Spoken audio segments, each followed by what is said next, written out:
Hello, everyone. This is Alexandra Levine with Alexandra Levine Live. We are all in with Alexandra Levine Live.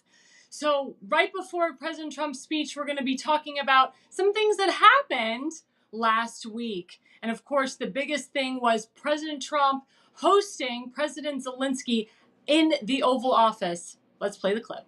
For 4 years in the United States of America, we had a president who stood up at press conferences and talked tough about Vladimir Putin, and then Putin invaded Ukraine and destroyed a significant chunk of the country. The path to peace and the path to prosperity is maybe engaging in diplomacy. We tried the pathway of Joe Biden of thumping our chest and pretending that the President of the United States' words mattered more than the President of the United States' actions. What makes America a good country is America engaging in diplomacy. That's what President Trump is doing. I'm sorry to say the clip is not working. Sure. But I can kind of tell you a little bit about what that exchange was. So J.D. Vance was basically saying to Zelensky, Crimea. he was saying, So how he dare occupied you it come on here and disrespect the 2014. Oval Office by pushing your propaganda stuff. During a lot of years, so I'm not speaking about just Biden, but those times Mr. Zelensky was said, Obama, then diplomacy, President Obama, then should I President have Trump, then between, President Putin Biden, now and myself? President Trump, and God bless, now President Trump will stop Zelensky him. said to But during J.D. 2014, Vance, nobody stopped he him. said, He just occupied and took. He killed people. You know what the content was? 2015. He actually called them the B-word. So I was not here. We're going to remove that clip because, yes, like I said, it is during not working at all. 2014 till So I'm just 2020. going to go into the next slide. I'm just going to focus straight on Zelensky. Yeah, the clip is not working. So what happened was, Mr. Zelensky comes in and he, just acts like he's a tough guy. He acts like, his crap doesn't stink. And J.D. Vance actually saw that. He saw him rolling his eyes while he was in the Oval Office, and he sees him crossing his arms. Very disrespectful. Also, the president commented before that he came and dressed a little bit better, but he didn't wear a suit into the Oval Office. And there was actually a Newsmax reporter, or sorry, not Newsmax, a Real America's Voice reporter that commented on Mr. Zelensky, why don't you wear a suit to the Oval Office? But what really started the tension was Zelensky said, when you go to war, you have a nice ocean, but when you go to war, you're going to feel it. And President Trump said, don't you dare tell us how we're going to feel. How dare you? How dare you tell us how we are going to feel? You don't know that. We're feeling pretty good. You're the one that's in trouble. You don't have the cards right now. We have the cards. You don't have the cards right now.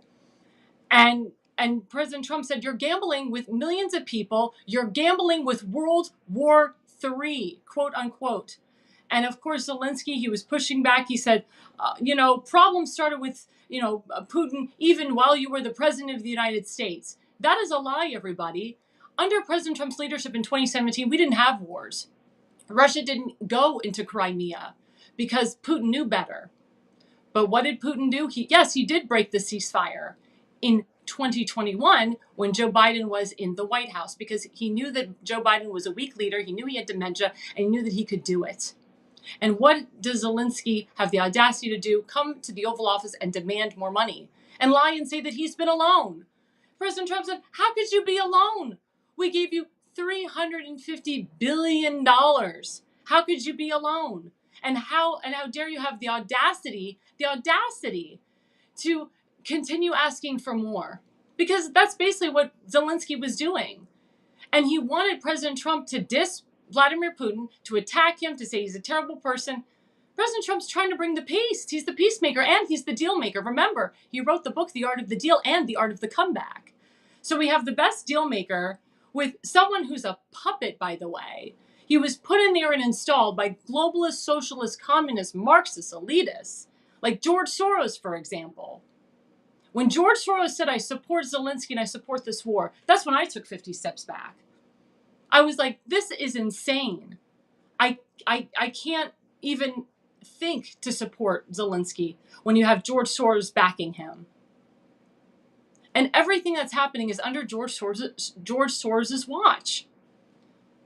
So after that embarrassment that Zelensky did, and again, we have slides and we can show you the slides, the slides of the Ukrainian ambassador. She's putting her hands literally in her head because she's so embarrassed and so humiliated. The Ukrainian parliamentary, they're calling to impeach Zelensky over his disgusting display in the Oval Office. And President Trump threw him out, didn't give him lunch, threw him out and said, you come back when you are civilized and you come back when you want to negotiate. He said, I'm not going to deal with somebody who's ungrateful. And Vice President J.D. Vance said, have you said thank you once to us? Have you said thank you? And Zelensky said, yes, I said thank you today. He says, no, have you really said thank you? He never has said thank you. And it's evident. It's evident in his body language at that meeting. It's evident in the way that he handled himself. And I applaud President Trump for throwing him out. He was disgustful and disrespectful to the Oval Office. But Zelensky's not done. Oh, Zelensky is never done. Oh, no. What did Zelensky do afterwards? He took a flight to Britain, to the UK. We have that video and that clip to show as well, which we will once we get the technologically difficulties more cleaned up. We're having some technical difficulties tonight. So Zelensky didn't get what he wanted. So he ran to the UK. He had a meeting with the Prime Minister of the UK. And of course, he had a meeting with Prince Charles. And what does he get there instead? He gets $2.6 billion as a, quote, loan for military aid. A loan? So everything, the $350 billion that America has given Zelensky is, quote, a loan? We know as Americans we're never getting that money back. The UK is never getting their money back. So that's what Zelensky did. He didn't get what he wanted from President Trump, so he flew to Europe, flew to Macron, flew to the Wales, flew all over England, trying to get money from other people. And I always say there is a sucker born every day. And the UK Prime Minister is a sucker, a total sucker. $2.6 billion to that man? For more war, for more strife, for more killing? Remember, Vladimir Zelensky recruits American troops to fight in his country, and he doesn't care if we die in his war. That's the difference between him and Prime Minister Netanyahu. So when people want to put Ukraine and Russia with what's going on in the Middle East, it is day and night. And let's not forget, Israel is our biggest ally. We need to support them and we need to stand by them. But Vladimir Zelensky, he lies. He says that he is an ally of the United States. That is not true. He is not our ally. Not at all. And he wants to be a part of NATO. That is his mission. Secretary of Defense Pete Hegseth said he will never be a part of NATO. Quote, unquote. So this is what we have here, guys. We have a bigot, a dictator, as President Trump calls Zelensky, who's going around asking people for money and then some. No remorse. But then on the other side, you have Vladimir Putin, who is actually willing to come to the table. And he said that he would commit to signing a ceasefire. That he is tired of the killing. He's tired of the fighting. And he knows under President Trump wants peace and he wants the war to end. But again, why is Zelensky doing this? I'll educate my audience. There's a difference between the two men. Mr. Zelensky is bought and paid for. Mr. Zelensky gets orders from George Soros. Vladimir Putin, he doesn't answer to anyone but himself and God. Mr. Putin is one of the wealthiest men in the world. Not the nation, not just in Russia, in the world. People don't know that. They think he's a poor man. And Putin is not stupid either. People say he's a great businessman. Look how he's been able to hold the ruble together. A lot of people said if, God forbid, Kamala Harris would have won, they would have moved to Russia. And there's a lot of Russian Jews that are still being very protected under Putin. Now, I'm not taking a side on who I like and who I love and who we should support and who we shouldn't, but the writing is on the wall. We voted for President Trump because we want America first, to put America's interests first, not the interests of a war between Ukraine and Russia. But if you're looking at this objectively and as an outsider, Zelensky lost. Putin won. Putin has the upper hand in this. But also the United States has an upper hand in this too. Because President Trump is not going to just hand off money to someone that is ungrateful. And what did he do today? Or I would say, what did he do a couple days ago? He decided not to give any more military aid to Ukraine. That's a biggie. That is a biggie. Because again, we've already given him $350 billion. Insane. We've had enough of our hard taxpayer dollars going to this war. President Trump has had enough of the American people suffering and not having a job. So, Mr. Zelensky, if you want to play ball, you need to stop coming here and begging us for money. You need to stop coming here and telling American troops that we need to fight in your war and die in your country. And your actions, sir, are speaking louder than words. The fact that you're running to Europe and asking for billions of dollars and kissing the butt of the king is insane. And President Trump is watching. He's watching. But what I really hate to see, is Americans putting on their Facebook profiles, "I stand with Ukraine," with a Ukrainian flag. If you stand with Ukraine, but you're in America saying this, why aren't you in Ukraine? Why don't you go to Ukraine?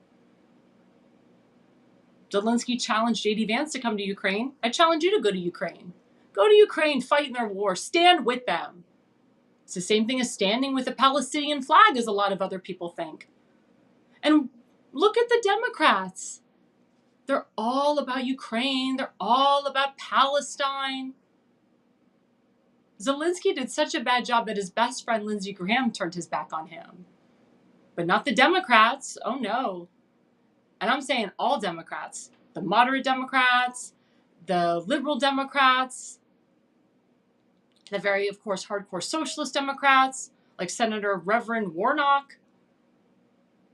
They're all in favor of Zelensky. But I encourage Americans not to put on their Facebook profile page, "I stand with Ukraine."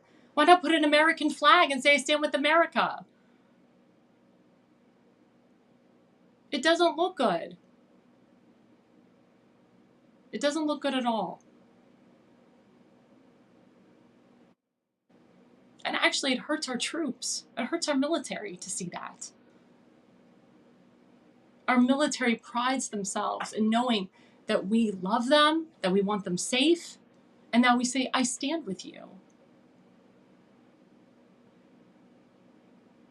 I also support law enforcement, firefighters. I go to every law enforcement officer and I say, "Thank you for your service." I go to every security guard here in America and I say, "Thank you for your service." That's what you all should do. Go to a police officer, a firefighter. Thank them for their service. Go to a military person and say, "I thank you for your service." Don't say, "I stand with Ukraine." What has Ukraine done for us? What has Zelensky done for us? Zelensky owns millions. He owns multiple properties all over this country. He owns a $35 million home in Vero Beach, Florida. A lot of people said, "Oh, that's not verified. I didn't see his name on the mortgage." Well, guess what? It's something called an alias, or they put in somebody else's name, but it's really Zelensky's home. Why doesn't Zelensky do the American people a favor, sell his $35 million home, sell all of his properties, and give the money back to we the people? I'm waiting for Mr. Zelensky to cut us a check for all the billions of dollars he stole from us. That's what really should happen here. We all know he's stolen from us. We can't continue giving him billions and billions of dollars when he doesn't deserve it. Putin hasn't asked us for billions of dollars. Have you seen Vladimir Putin come here and ask us for money? And Bibi Netanyahu, the Prime Minister of Israel, he has not come here asking us for money. That is not his style.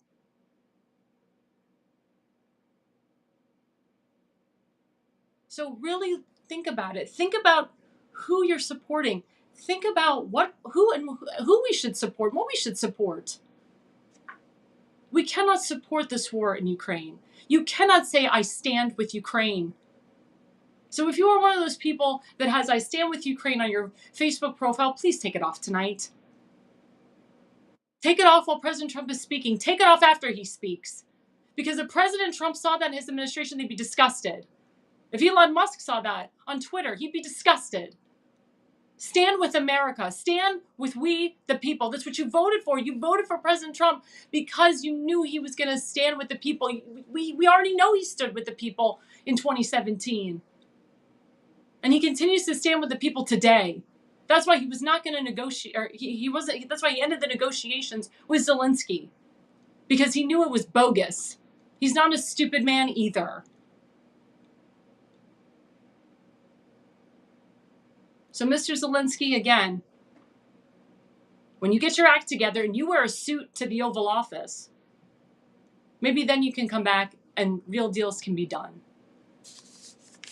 Turning to another topic, before my guest comes on, is all of these elected officials that are going against DEI, which is the executive order that President Trump put into place that said no more DEI hires, and also a lot of elected officials that are combating President Trump on the illegal immigration. And the thing is again, President Trump and Border Czar Thomas Homan, they emphasized that any elected official who harvests illegals are going to go to jail. Because Thomas Homan and his team with ICE and DHS, with Secretary DHS Kristi Noem, they're going in there and they're getting the criminal illegals first out of our country.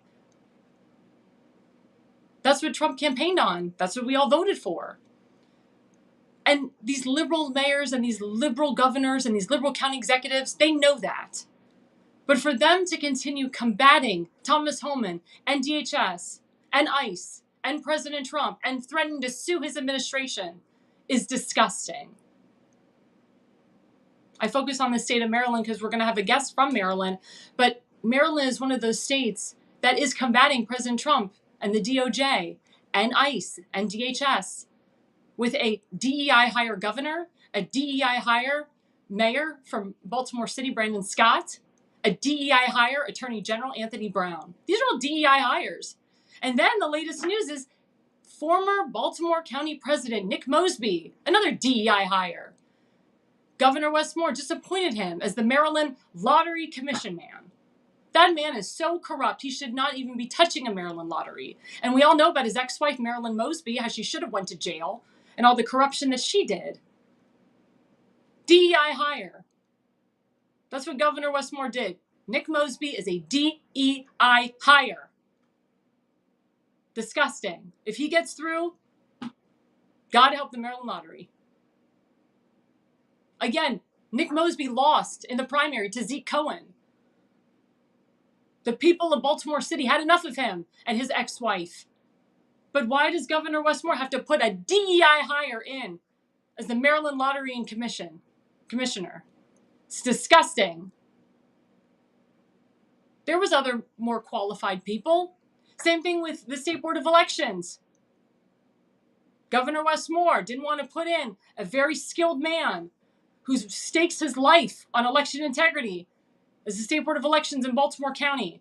But he put a DEI hire in there who doesn't even know half of what the other gentleman does. President Trump said no more DEI hires. But Governor Wes Moore and Brandon Scott want to call themselves DEI leaders.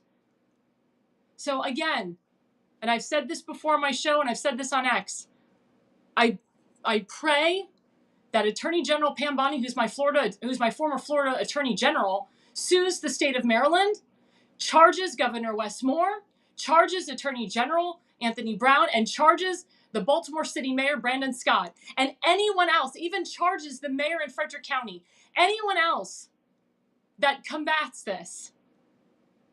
She should charge Johnny Oshefsky, who's the new congressman, former Baltimore County executive. He stood with Congresswoman Ilhan Omar There's a picture of him as they're combating Doge, combating illegal immigration. There's a lot of illegals that live in Maryland. I have a residency in Montgomery County. There's so many illegal Afghan and illegal Syrian refugees and illegal Lebanon refugees that live in Montgomery County. They're terrorists. There was a fake guy who was running as a Republican as the U.S. Senator in 2020 or 2022. He was fake. He claimed he was from Israel. It turned out he was involved with terrorists in Iran. His home was owned by a guy named Mashallah Ibrahimi. He was fake. I exposed him. Other people in Frederick County exposed him. But those are the type of people that live in Montgomery County. Fake people, fake aliases, terrorists. That's what we're dealing with. That's why I hope and pray that Pam Bondi comes and literally sues the state of Maryland. It needs to be done, and I'm not the only one that's saying that. Even Democrats want the state sued because the governor is literally doing so many heinous things, and the state of Maryland is completely broke, and people are leaving the state because they can't afford to live there anymore. The property taxes are astronomical, and then you have Governor Wes Moore expanding Section 8 housing and putting it in beautiful areas, homes that range from $500,000 to $1 million. When you put Section 8 in an area like that, it devalues the house. And then you get Hilaria or God knows what in your neighborhood. And we'll talk about that with my guest as well. But these are real things that are happening, guys. And again, please report any illegals to DHS, ICE, Thomas Homan. You can tweet him at Thomas Homan. You can tweet at DHS, at ICE. They'll get to the bottom of it. They'll get them. Tweet at Pam Bondi or at AG Pam Bondi on Twitter. Take pictures. Write in full-length forms of what you see and what you hear. And also take the clips of what these elected officials say and send it to ICE, DHS, Pam Bondi, and the Trump administration. These things need to happen. These people need to be arrested. Because then they're just going to keep getting reelected and reelected and reelected and reelected. People didn't understand or realize that when Johnny O became your congressman, that he didn't vote for the Lincoln-Riley Act. That means he supports illegal criminals. That's the congressman in Maryland, in CD2. The Lincoln-Riley Act was so important to pass. But we have to remember the elected officials that voted against that act, because that means that they support illegal criminals.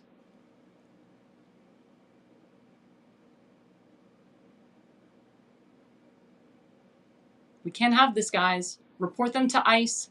Report them to DHS. Report them to at Pam Bondi. Don't be afraid. Well, coming up right after the break, we have a very special guest, actually a returning guest, elected official Tim Fazenbaker. And he will be here right after the break.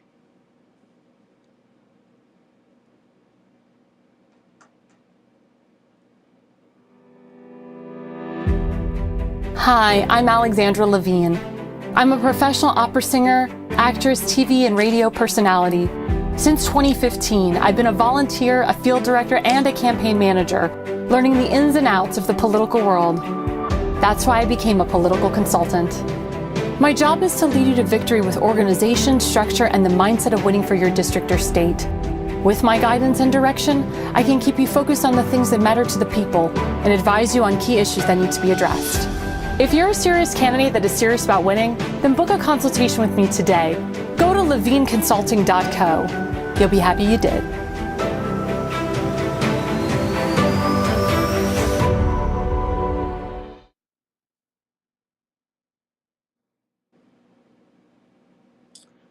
Well, there he is, Tim Fazenbaker, elected official, and we have a little clip to kind of introduce him. Play the clip.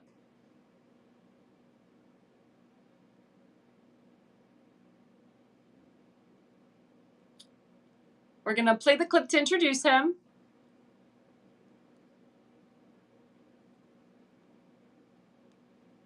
Before he comes on.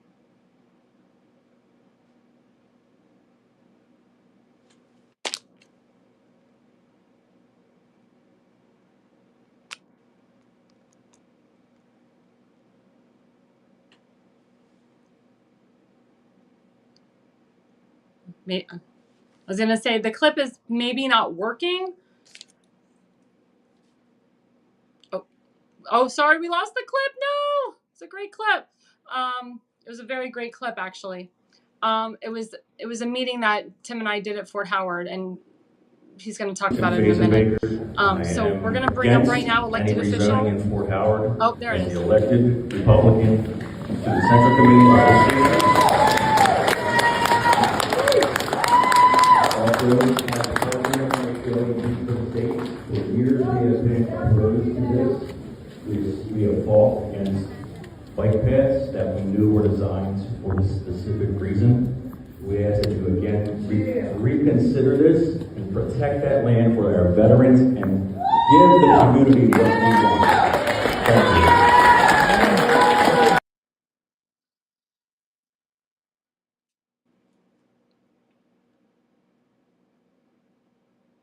There we go. We got the clip. So you heard what Tim said. He was there as the elected representative of the district. That was in Dundalk High School. It was a full house. And he talked about protecting the land because we have something going on in Fort Howard right now. And we're going to bring Tim Fiesenbaker up right now so he can talk about it. Let's bring him up.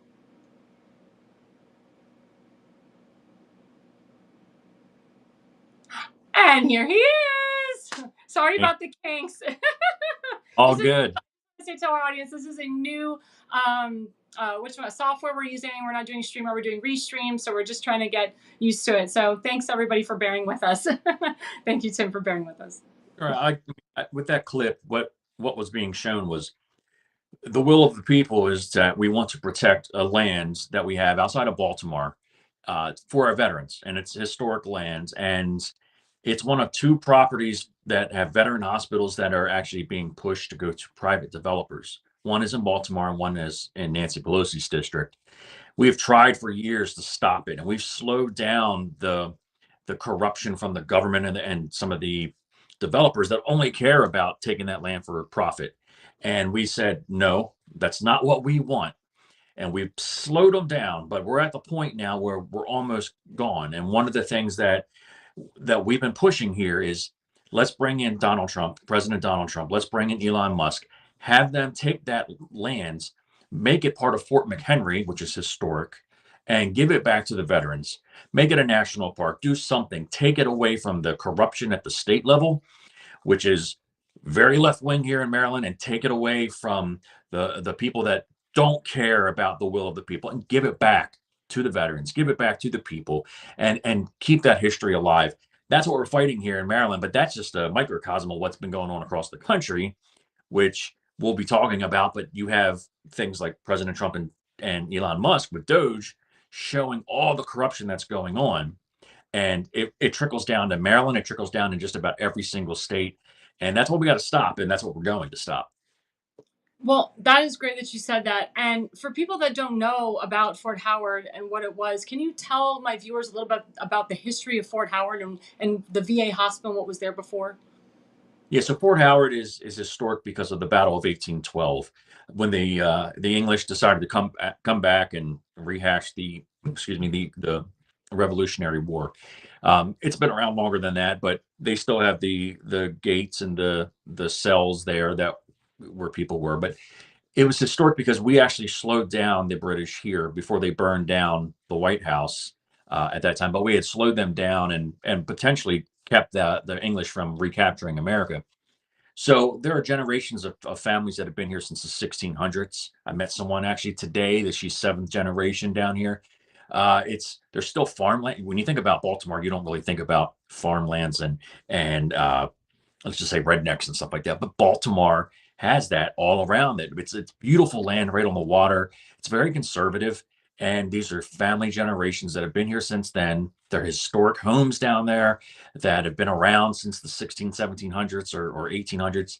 And it was designed as a veterans hospital and facility to treat veterans that needed care. And it has been dilapidated, probably on purpose, so that they could drive down that lot and that land, which is right on the Chesapeake Bay. Beautiful land, beautiful water, and they have destroyed it, but by polluting in that water, by not taking care of the land, and against the will of the people again, just coming in and saying, well, we don't really care that it was for veterans. We are going to do something different with it. We're going to stop that, and we're asking Donald Trump, President Donald Trump, and Elon Musk, help us, because we're out of options here. As laymen, we need your federal help. Yeah, Damon, keep that tweet up. So that was a very famous tweet that you wrote about Fort Howard, and you addressed it first to Elon Musk. You said, look at the VA hospital in Fort Howard, Maryland. Save the land by making it part of Fort McHenry. The land should be for our veterans, not politicians. Follow the money. You and @real Donald Trump are the only hope we have to stop the theft of veterans' resources. So that tweet was literally sent to @Elon Musk, @real Donald Trump. And you got a lot of viewers that actually saw that tweet. But I know for a fact that you have a lot of followers. Some of them have like 1 million followers or millions of followers that actually retweeted that. So even though it says 1.2 thousand views, it was actually more. It was actually 100,000 views or even more that people looked at that tweet. And I think that tweet really opened up the conversation. And you also retweeted out to Secretary of Defense. So that's going to Pete Hegseth. And as we know, Pete Hegseth, one of the reasons why he became the new Secretary of Defense is his love for the military and our veterans. And I know that also went to the Department of Veterans Affairs with Doug Collins as well, because I know from what we talked about, and then when I was at the meeting with the Dundalk Eagle, who did a beautiful report spread of you as well, is we need to give back to our veterans. We need to give back to the community. The fact that they want to put Section 8 housing next to a beautiful landmark and really devalue the landmark, but also the underlying meaning of this bill, and we'll get into it, is that it's not just for low-income families. They also want to put illegal aliens or illegal criminals, I hate to say it, into the Section 8 housing. And that's what they're not telling you. What say you about that? So in Maryland, we've been fighting for years to get this kind of stuff to stop. And back during the Obama administration with Julian Castro, they ended up having an initiative that a lot of counties and states around this country use, which is any development over a certain amount of houses, regardless of what the property value would be, 10% or 15% of those properties will be subsidized homes. So Section 8 could be for different subsidies, but a lot of times that's a way for them to get around and force social exploratory whatever they want to do and getting people into certain places. Now, Maryland's also a sanctuary state, I believe, and they don't care. They're going to force everything against the will. Baltimore is a sanctuary county, correct? Baltimore is a sanctuary city, yes, and I think Baltimore is, and they will continue to force what they want, the bureaucracy, compared against what the people want. Thank God President Trump now has said, you know what, we'll take away the federal funding if you don't follow these executive orders. Now, it hurts a state like Maryland, and living in Maryland and knowing so many people here, it's going to hurt us. But this is what's going to happen. People will continue to leave this state, just like they did with California. People will continue to say, you know what, something's got to change in this state. It's been ran in the ground for so long. So now what we're going to do is we're going to finally elect people, starting at the local levels all the way up, to come in and actually do the will of the people, to work with this president, to make sure the administration understands, hey, we're trying to do the things that are now law. But these people like Governor Wes Moore and most of our Congress people in this state, they don't care. And they will punish us as individuals, as family generations in this state, because what they want, what the bureaucracy wants is more important than what the people want that they are supposed to represent. So they're going to continue to force things into these communities. We're going to continue to fight back. but we're limited in what we can do, and that's why we're asking for President Trump, Secretary Hegseth, everybody else that can step in to step in. And for those who don't know me, I did run for Congress. I have ties to the Trump administration. Part of his team helped me as well. So when we put out things on social media, it's one avenue to get out the message, but also we have the backdoor channels where we can get our message in. And in 2019, we did So we're close message. to the White House reporters as well. So you Yeah. have that channel as well. And in 2019, we did push this message because we saw it coming. We knew what was happening.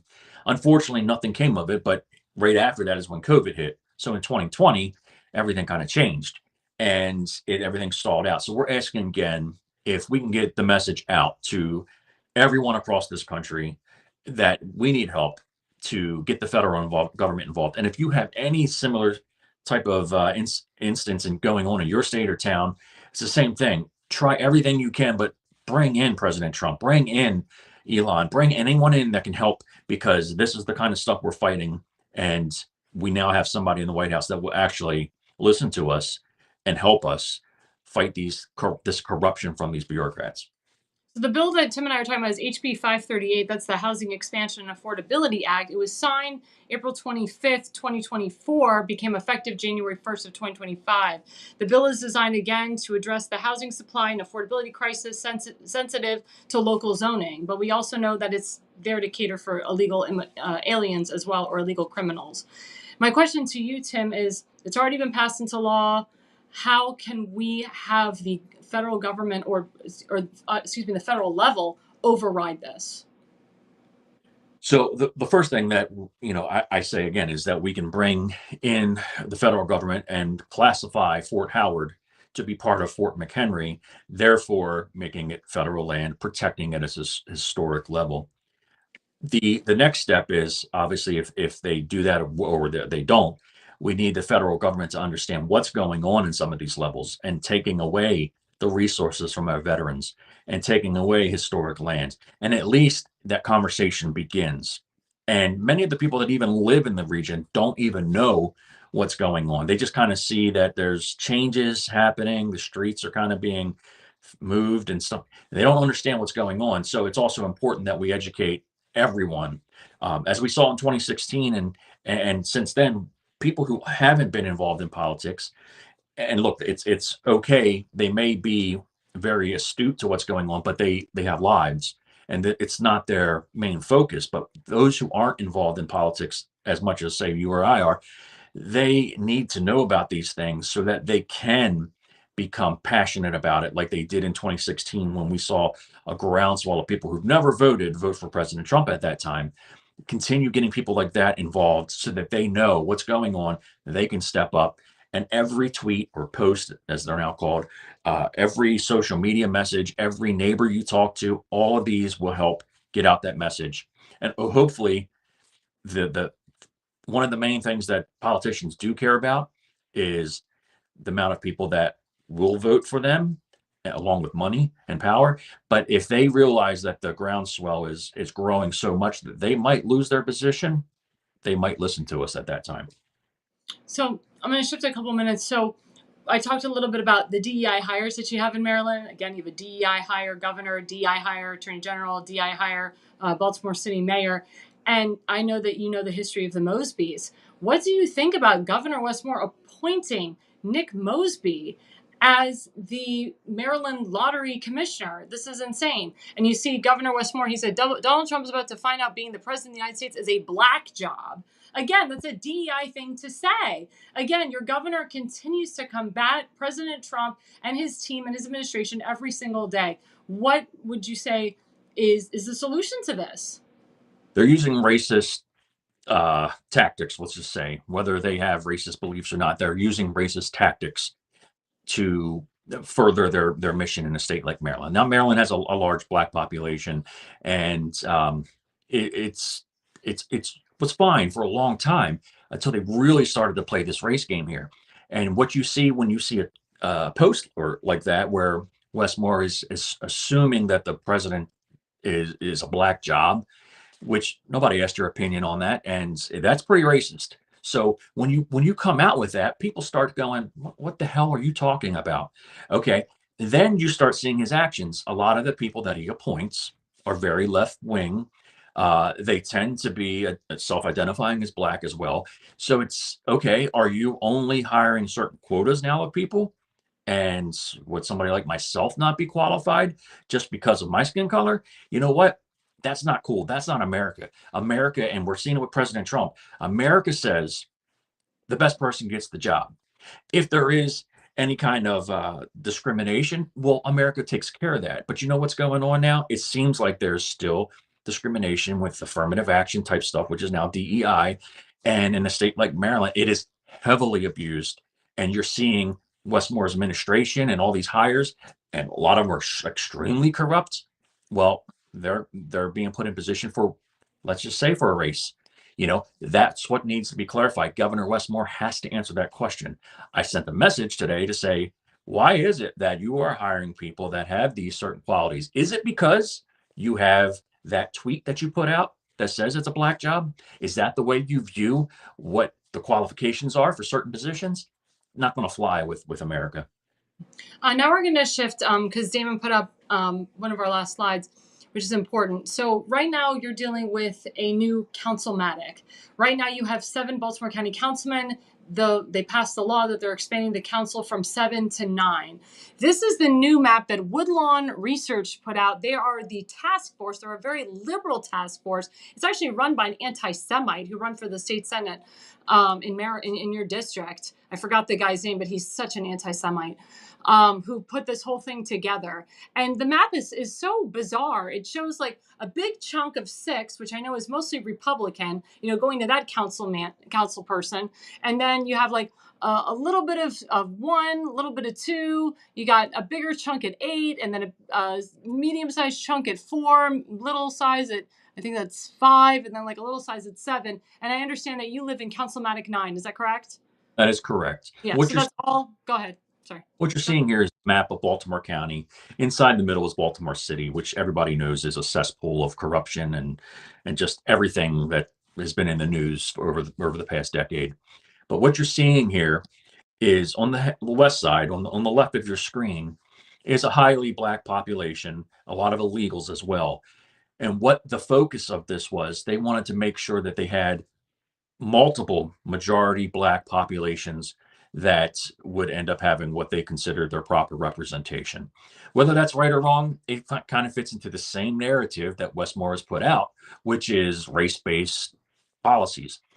They have gerrymandered this now, and this is probably what's going to happen. This map that you see, they've gerrymandered it so that what their will is will happen. You do have a couple of conservative areas, like you see that massive area in 6, which is generally horse country, which a lot of people don't know that about Maryland. We are a very high, like Kentucky Derby Preakness, thoroughbred horse breeding land here. But when you get closer to the city, this is where you get more of an urban feel or metropolitan feel. On the right-hand side in 9, happens to be where I live. It's also where the Key Bridge used to be located. And if you remember last year with the Key Bridge collapsing, a lot of things have changed here, and a lot of people now have to go through the city for everything instead of taking that bridge. The districts are being gerrymandered to make sure that the left in this state continues their race-based initiatives versus the will of the people. And this is the kind of stuff that we want stopped. We just want to live and get along with everybody else and not continue with this DEI race-based initiative that Westmore and many on the left have been perpetuating. Now, I have a question for you. Based on this map, which numbers, I should say, which district would be the Republican ones and which one would be the Democrat ones? Well, the Republicans would still be in the minority with this. You basically would have maybe 3 positions here that would go Republican. So 9, 8, and 6, I believe. The rest are either leaning Democrat or heavily Democrat. And it's just another way that the government here is expanding their control by having even more Democrats in position. And the one other thing that I love to throw out on this, when they put this proposal together and we had a vote on it in this last election, what they didn't say, but some of us knew internally, was they also gave themselves a 40-some% pay raise and lots of other good that went along with this. So when you read it, and you're like, okay, better representation, going from 7 districts to 9. It's understandable, but they don't tell you these little things that they put in.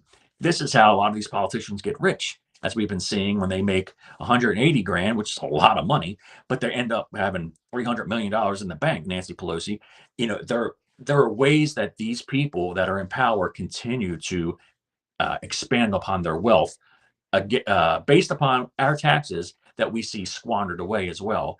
And who's left footing the bill? You, me, and everybody watching. Well, let me ask you, because I've been hearing, rumors, whatever, that the majority of the incumbents are not running again. The only one that would be running again is Mike Gartell, because he's the newbie. What say you about that? Have you heard anything about that? Yeah, we're waiting for some clarification. There's a lot of corruption that has gone on, that has made its way to the federal level from people that started here locally, and they seem to be running scared for something going on here. So they're leaving. They also see that the districts have been changed and they lost either their power bases or maybe they were promised something else. So the government will be turning over again, probably 90% of it here. It'll probably continue to be very left leaning, but there are some bright spots in my district and in some others. We are fighting back and we're saying, you know what? We're pretty smart and we're pretty cunning. We're Americans, so we know that we're going to continue to fight. We may lose and we may slow it down, but we're going to find a way. And this is the best opportunity, having President Trump in there now, to actually get involved and help with a district like mine, and in a state like Maryland, which you think is just so blue, yet it's so red outside of Baltimore in that DC area. And one thing that really makes me happy in a weird way is that with what's going on with Doge in the DC area is affecting that DC metro area, which is Maryland, where all these federal jobs are being, let's just say, they're cut. Now, I don't want to see anybody out of work, but Maryland has been so reliant on every other state funding this stuff that such a large population of this state relies on federal government. What that means for Maryland, a lot of these people are going to leave and go back to the states they came from. So if you're in Florida, sorry that you're going to be getting some of these people back, but there are some good ones in there. But it's going to help a state like Maryland now focus on the private sector to bring in real careers and to make the state more balanced, like it was when I was young. The state used to be 50-50. Last time for a Republican, 1984, I was just a little kid. Ronald Reagan won this state. You weren't born then. Going left and left and left ever since, and the government positions have been going up and up and up. There's the same thing with Virginia as well. So, I feel for people that have lost their jobs or losing their. Make a point on that. The people that have lost their jobs, it's really the people that are remote working, that don't want to go back into the office, and people that have been lackadaisical. And a lot of the people that have been fired are DEI hires. So for people that are like freaking out about their job, if you are a good Samaritan, if you go to work, if you do the job, if you do support President Trump, and if you hadn't attacked him on social media, you are more likely to keep your job. So I just want to say that to some of friends and colleagues of mine that are very concerned about losing their job. They're not going to get rid of people so fast if they have showed merit. And President Trump hires people based on merit. They are firing people based on, looking at their portfolio, based on the fact that they haven't done the work, and the fact that they are stubborn and they don't want to go back into the workforce, that they just want to work remotely. Yeah, and I will say that, I've heard a lot of the bogus stories in the media that says, people are resenting their vote for Trump because of this, losing their job. I will say there is one true story that I do know of, and it's a supporter of mine. And she had reached out to me and she said, for Trump to be probably losing my job, and understands that it has to happen. That's the first question I asked. It's like, well, what do you think? How would you handle this? And she believes that she does a meaningful job. And I said, I believe you probably do. And if it happens, we'll find something for you. We'll work with you, because as a community, that's what we want to do. We want to help each other. I'm not going to be like what President Biden said at the time. Well, go learn how to code, or, what Obama was saying, basically, like, we don't really care. We want to help those people that do want to help themselves and the community. But at the same time, those who are freeloading off of us, we don't care. Go to Ukraine and work with Zelensky, because he's been stealing a ton of our money as it is. But do not abuse us. And if you need help, we will help. That's the big difference. People did vote for this. Some people will get caught up in it, but we will find ways to help those people as well. I agree with you. I 100% agree with you. And I know that you have some events coming up. Please tell my viewers your social media as well. I believe we have a new park that's going to be open on the 10th or 9th on Wednesday. I will be there. The 19th, March 19th. Maybe. Yeah. It would be on my website. And I believe I'm going to a kickoff campaign rally for Kimberly Stansberry, who's going to be running for Baltimore County Executive. That is on the 21st, I believe, at a place called... Emphasize that you are going as yourself and not as a representative of your elected office. You are going there as yourself. That is correct. I'm going as myself.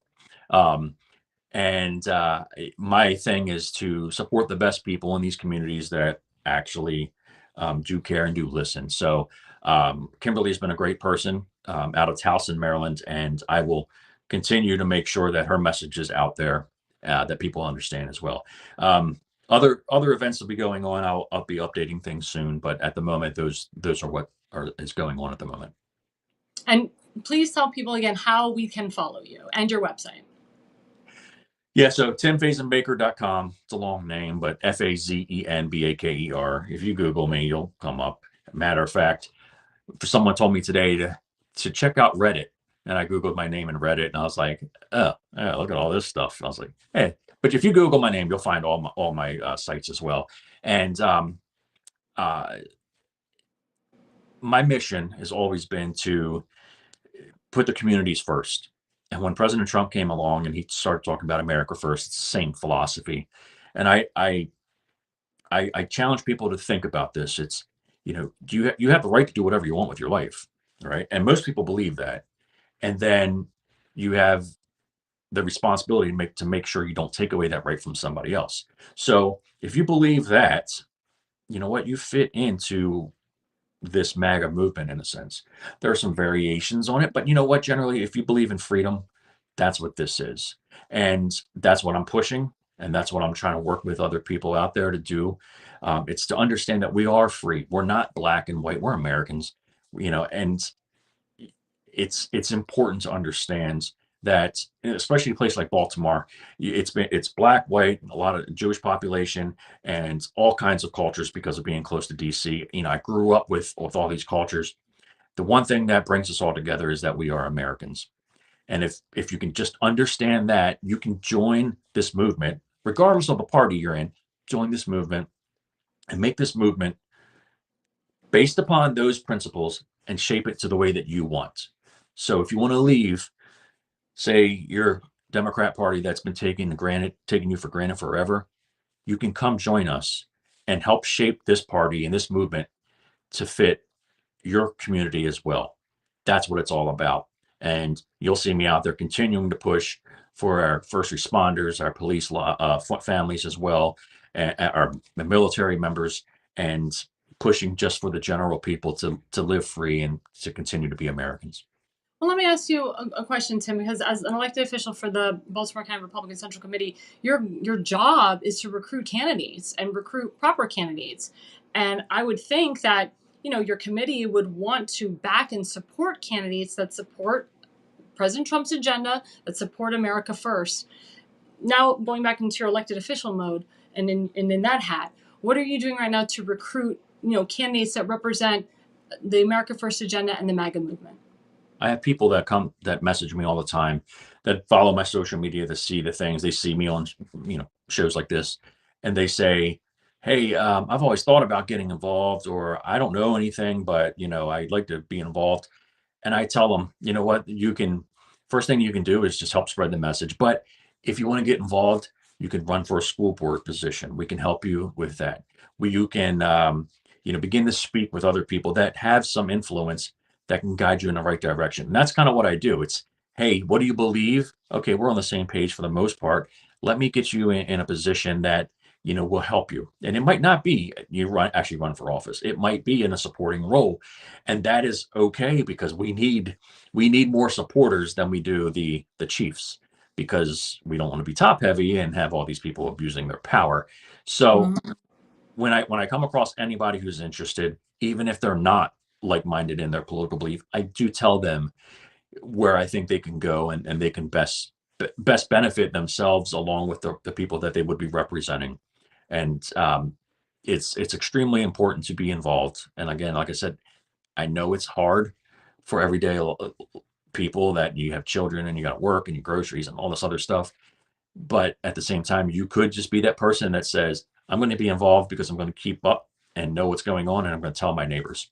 I'm going to take care of the people on my block.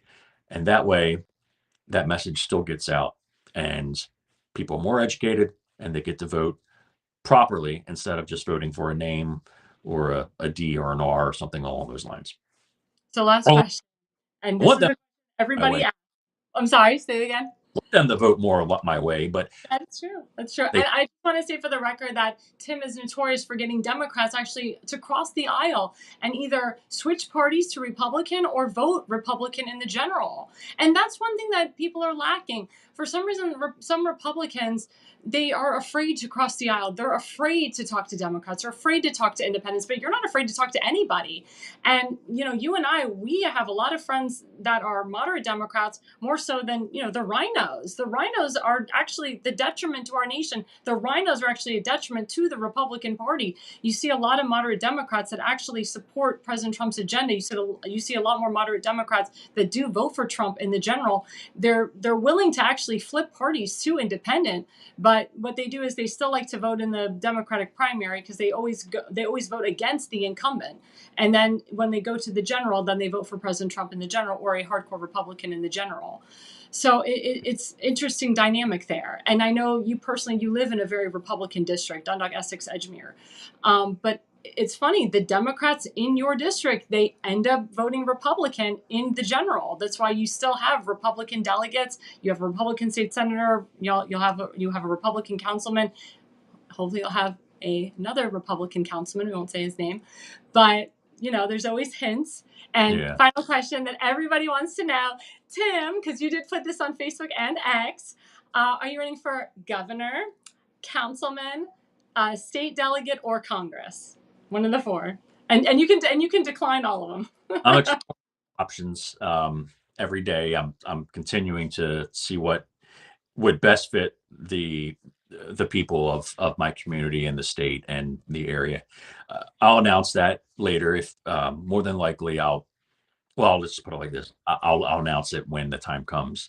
But I do want to on when the time comes. You Yeah. are more than welcome to come on my show anytime. Door's always open. I do want to say I did post something a few hours ago on social media, on Facebook. You can find it, Tim Fazenbaker, and it talks about it was a black preacher who says in his sermon or whatever he's saying, he's like, "Are we the dumbest people ever because we're only black if we vote for Democrats?" And it reminded me of a story, which I'll talk in just a second if we have the time, which is We have 1 minute for the president. the guy says basically, you're being taken for granted. So don't just be Democrats. Don't just be Republicans. Make them fight for your vote. I did an event in the inner city, and might have been the only white guy in there. And they were talking about why they always vote Democrat. And they thought, well, Republicans are racist. But then they stood up and they started talking and they said, well, we believe in these conservative beliefs, but we always vote Democrat and they don't do crap for us. So I said, instead of just walking away from your party, join us and take it over. And that's when their eyes opened. And that's what you can do in your communities, is just help people understand they have a voice here in this party. They can come here and shape the party the way they want with conservative values and make everything better. And I just wanted to say that you coined the term American Kids First. You also coined the term make it your Republican Party, which I think is amazing because no one ever thinks of these concepts. And, you told me the story of like there was two lesbians and they were Democrat, but and they said to you, I don't like anything you stand for, but I like that you stand with my kids and that you put kids first. I'm going to vote for you anyway.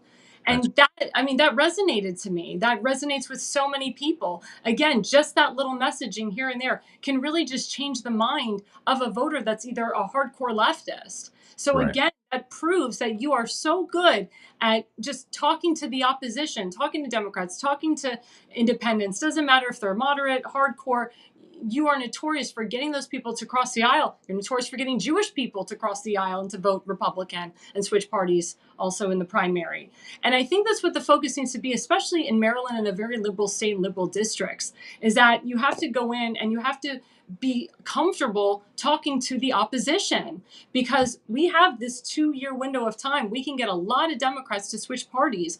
Or if our person, let's say Kim Stansbury, if she wins the primary, we can get those Democrats to vote for her in the general, or the independents to vote for her in the general. That's what really should be the focus right now, especially in liberal states and liberal districts. Let's say you.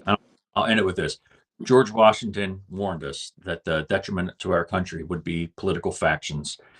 It's not good to be loyal to your party. It's good to be loyal to your country, because if you don't support the country over the party, the country will fall. That's why we need to be Americans first, regardless of beliefs or anything else. That brings us together. We can, as a family, iron out those little differences as well, but generally we believe in freedom, and that is what it means to be American, and that's what we'll continue to keep fighting for. Well, thank you so much, Tim, for coming on. This has been a great 40 minutes with you. Oh my God, please come back again. And again, please follow Tim. Go to his website, tim@timfazemaker.com, at America1TimFaze on X, at Tim Fazenbaker on Facebook, at Tim Fazenbaker on Instagram, and if you are on Truth Social, at Tim Fazenbaker, FAZENBAKER, or you can refer to him as Tim Faze. Thanks so much. And we will be right back. We're going to be continuing on live with the president. It's going to be his presidential speech. It's not a State of the Union address, but it is his 1-month agenda of what he's done for the entire month. And it's going to be great to kind of see and hear his accomplishments. And I'm really excited to see the guests that he's bringing in, the visitors. I know that they said there's going to be some hecklers there. The Democrats are bringing some hecklers, some noisemakers. It's insane what they want to do to hurt the man. But nobody, in my opinion, has accomplished so much in a month than President Trump. He's accomplished more this time around than when he was the president in 2017. And I'm glad that he's doing this address. And he's going to clarify some things for people. He's going to, of course, talk about his meeting with Zelensky and many others. And of course, he's just going to lay out all of his accomplishments and the massive amounts of executive orders that he's already signed to better our country. So we're really excited about that. And we will be live streaming that throughout the entire hour and a half. We're actually going to be partnering with my friend from Newsmax, Mr. Mark Carter. So we'll be watching it live on Newsmax with Rob Schmidt and my friend Mark Carter, and it'll be really nice. And we are looking forward to watching that. And I think we're waiting to oh, there we go. I think we're going to phase you out, Mr. Faze, and then put it on. There we go. Awesome. Do we have volume, Damon?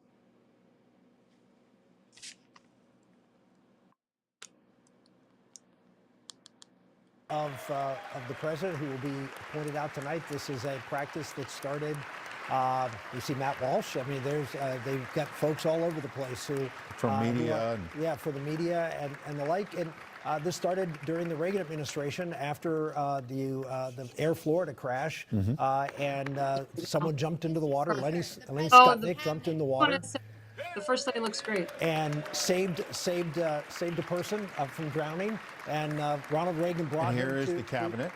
Brought him to the gallery, and so that has become a tradition. So all the guests now are called Lenny Skutnik. Yeah, they are. And we'll talk about some of those as important figures. But Mercy, this cabinet so far has been a lot of stars. I mean, you see Marco Rubio, the Senate knows him well. Obviously, he was passed 99-0, as they're called. Scott Bessent, the Treasury Secretary. They've been traveling around the world, whether it's trying to get this Ukrainian minerals deal, Rubio going to Panama and pushing back on China.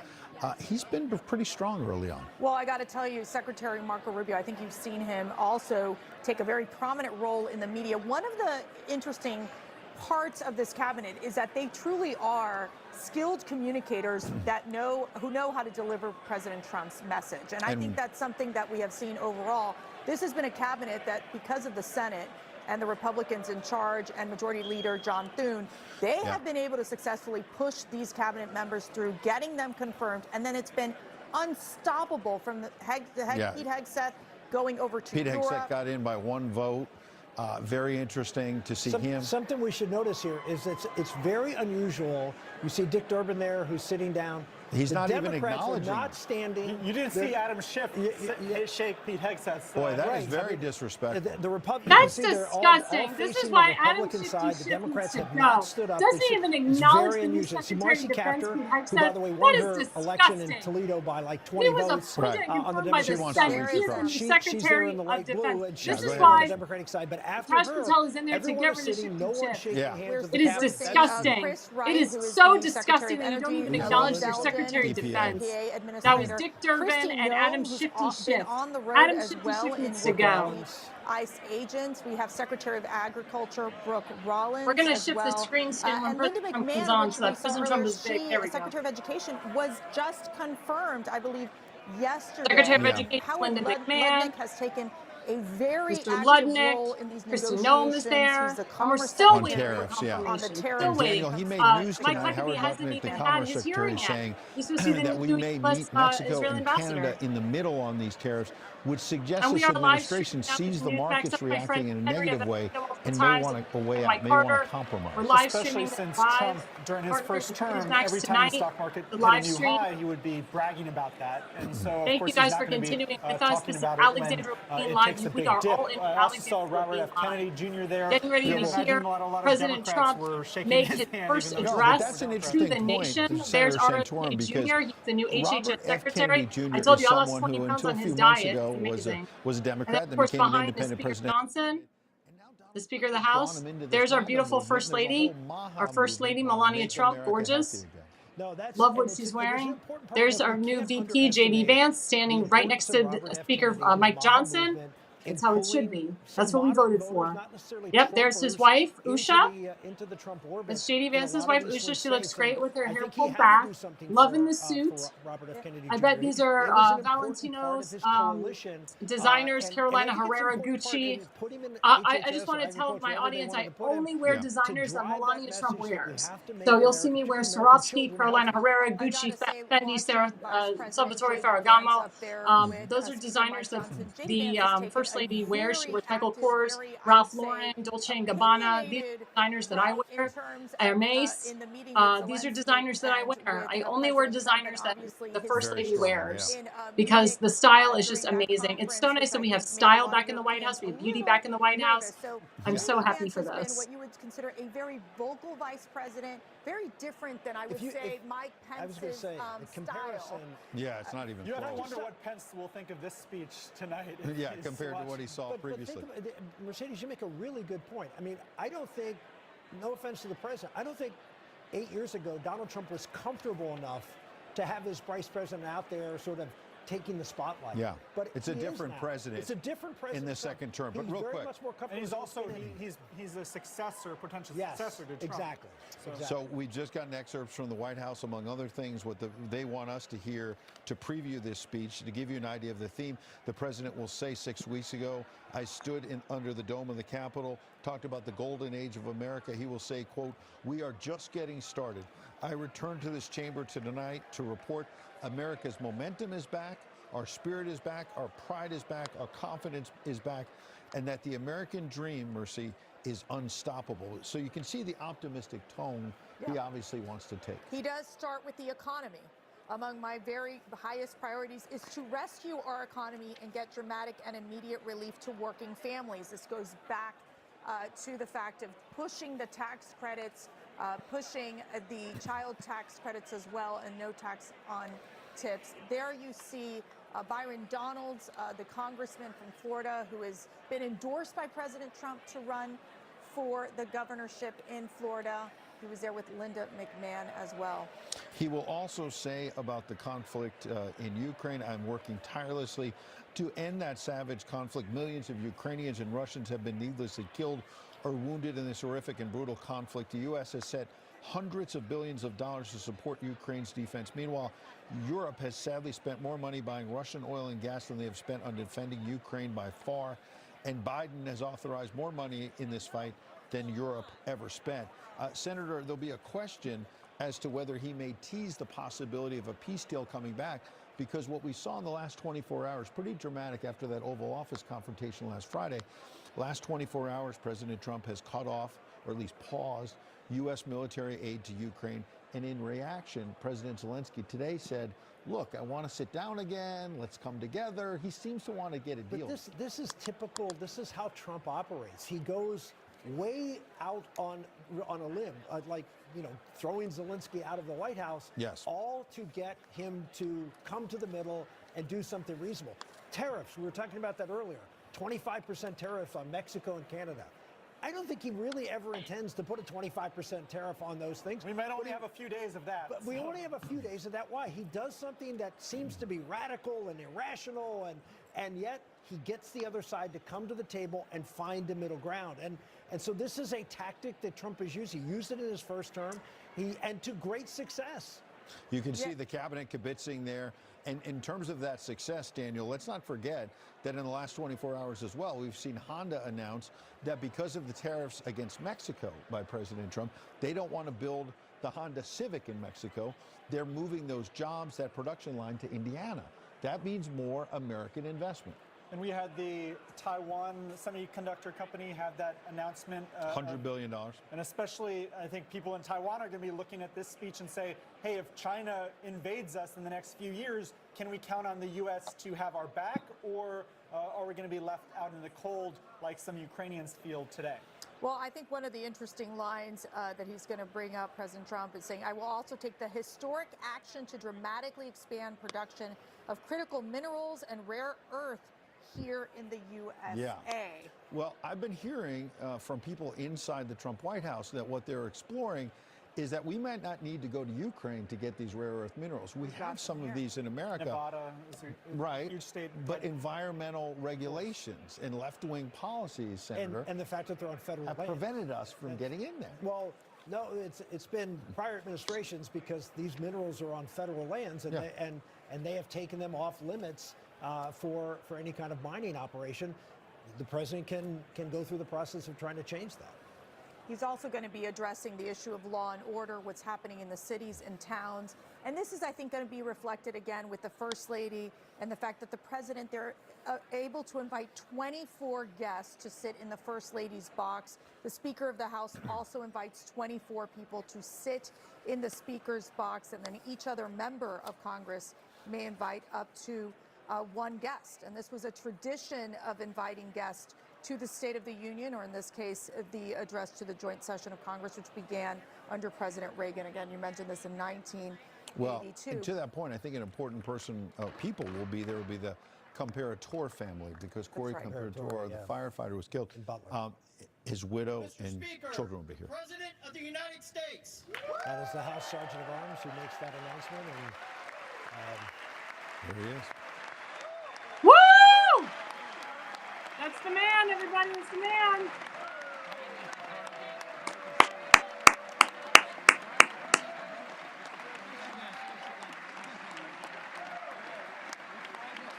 That's what we voted for, our dream. He looks great. Love the purple tie.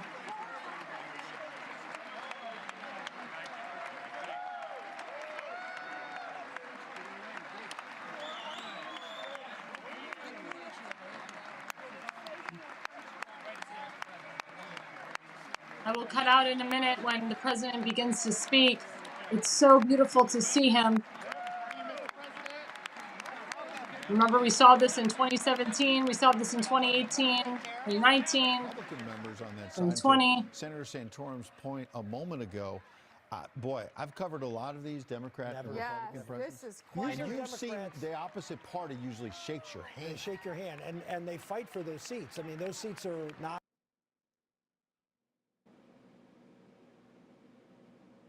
Oh, there's no sound. That woman I don't hear any sound.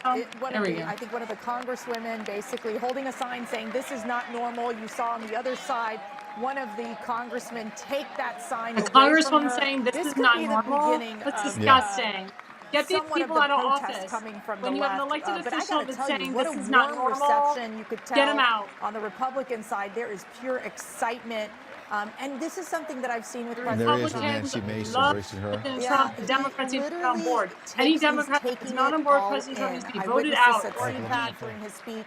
He's Well, really again, just he's a taking in the moment and removed from talking to office these permanently. members. And he's surrounded by Steve Let's be Scalise, honest. of course, and other House and Senate leaders. House Foreign Affairs. Yeah, John Barrasso from the You You Senate. have to wonder Come on. when he was in all of those New York court hearings, thinking, That's hey, not I could be enough. giving We a need speech in a year or anti-Semites, two, these Democrats packed to office. Congress. That Mr. is, McConnell leaving is not enough. you don't really We see need to that get very the often. Bernie Will I be out of giving a there. speech to a Ed joint Markey session? and Chuck Schumer Well, standing there in the aisle, everybody's neither of them there. embracing or talking to Yeah, the Anybody there's Ed who's Markey against from the Massachusetts, president and not his shaking agenda his hand, and not tries to reaching undermine out. him needs to go. There would be ads cut by Enough Democratic is enough. primary opponents He if won. you saw them Deal shake with it. Donald Trump's hand. You don't like Yeah, it? but this used to be something out of where office. you could reach out and people Don't let them work from both like parties Somalia. would No talk to more one another. But war. look at Adam Schiff right there. He used to be a Find House people member, for now a president, senator, support President with basically Trump. had his back turned to the President of the United States, and they're basically just conducting conversations They are. Anybody that has a amongst back themselves to the and not United even States is turning to the disgusting. No, they President. deliberately Again, we are ignore the watching president. in real time. That's not President Trump getting ready not to gonna play address well the in the nation middle of and the world. No, I mean, Even this the is world this is is watching this, this is everybody. not a And we partisan are live vote. There's a streaming the retired whole justice, as you mentioned, Where Justice the House Kennedy. and from Senate, beginning that's to Justice end. Kennedy. President Trump But just entered this is the a moment chamber. where the They country comes announced together President of the and listens United to the States. president. And Remember, he's we president show a modicum 45 of respect, not for him, but for the office. That's Very always historic. been the He will case. be And it's showing not everybody You have to and wonder what Justice telling Kennedy was everybody telling what Trump has in gone that on long in his moment. first month of Yeah, well, office. now he's embracing military leaders. Nobody knows any of these military folks because all the ones that we knew were fired. He has reshuffled half the military leadership. So these are all new folks. This is not a State of the Union We're going address. to need a just seating to chart to educate figure my that out. This is We do not know a that State Defense of the Secretary Union. Pete Hegseth, this was This is a noted before, presidential only got in by address. one vote, is already reshaping the military. There is Marjorie Taylor Greene, of course, wearing the Trump was And I'll right about everything. myself throughout right. the entire speech. Now you hear chants of USA, So you guys obviously. can listen in on And you President can see Trump the Speaker of the House and the Vice as President he's excited to see taking the President. Let's the listen. pulpit. Lima.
Thank you.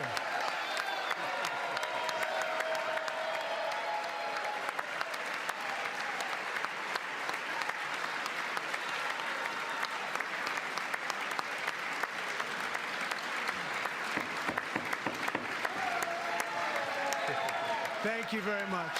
Thank you very much. It's a great honor. Thank you very much. Speaker Johnson, Vice President Vance, the First Lady of the United States,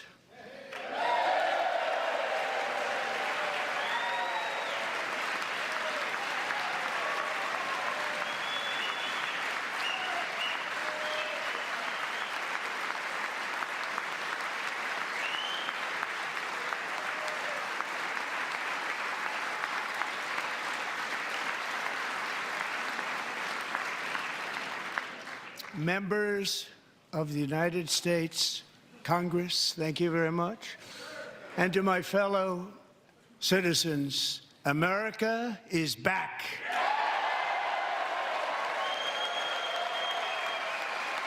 Amen. Amen.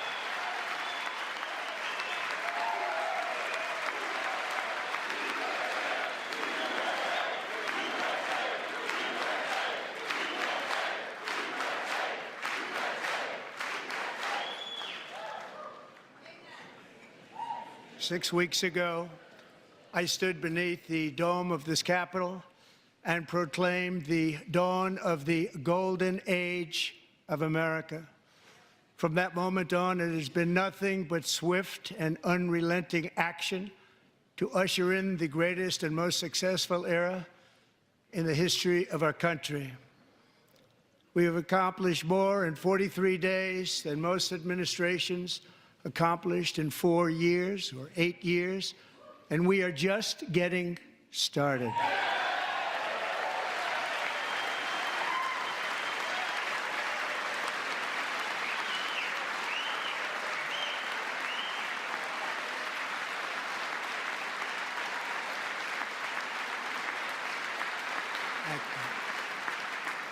I return to this chamber tonight to report that America's momentum is back, our spirit is back, our pride is back, our confidence is back, and the American dream is surging bigger and better than ever before.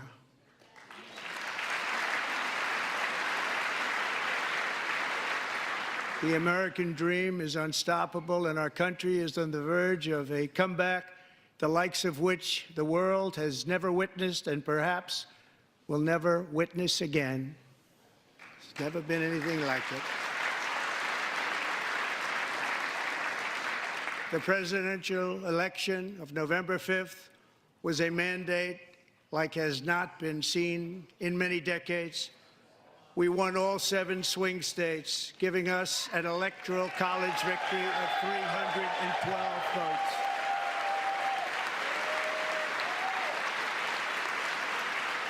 That's what you call a landslide, folks.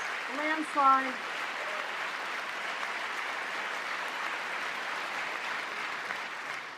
We won the popular vote by big numbers and won counties in our country.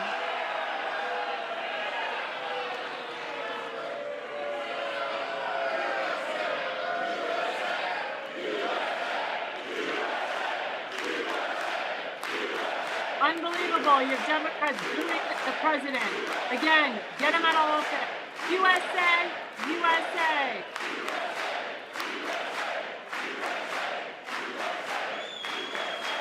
And won counties in our country, 2,700 to 525, on a map that reads almost completely red for Republican.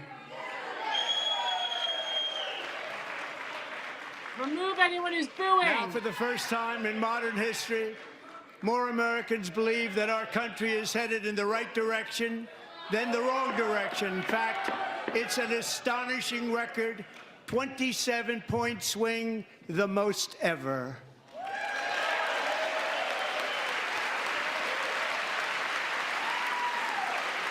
Speaker Johnson wants to say something, get these people out of it. Disgusting, the disgrace that they give to our president. Likewise, disgusting. Small business optimism saw its single largest one-month gain ever recorded, a 41-point jump.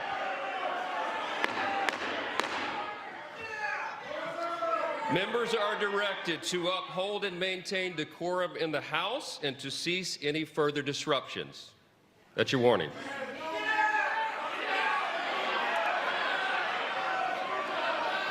Members are engaging in willful and continuing breach of decorum, and the chair is prepared to direct the Sergeant-at-Arms to restore order to the joint session. That's right. Get him out. Al Green, get him out. J.D. Vance said it. Get him out. President Trump said get him out. Anybody that disrespects our president, get them out of the chamber and get them out now. Thank you, Speaker Johnson, for doing your job. Disgusting behavior from these Democrats. These Democrats need to be removed Mr. Green, take from your office. seat. I've never seen Take your seat, sir. disrespect. Take your seat. Finding that members continue to engage in willful and concerted disruption of proper decorum, the chair now directs the Sergeant-at-Arms to restore order. Remove this gentleman from the chamber. Someone, how much money did they pay Alvin to do that? He got totally paid. It was a George Soros payment. George Soros payment. George Soros paid that guy. Socialist money. Those are lobbyists too that control Washington. Remove him.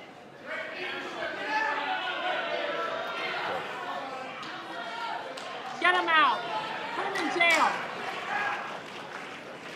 George Soros paid that guy to do that. Members are directed to uphold and maintain decorum in the House. Mr. President, you continue. Shouldn't have even spoke up. Over the past 6 weeks, I have signed nearly 100 executive orders and taken more than 400 executive actions, a record to restore common sense, safety, optimism, and wealth all across our wonderful land.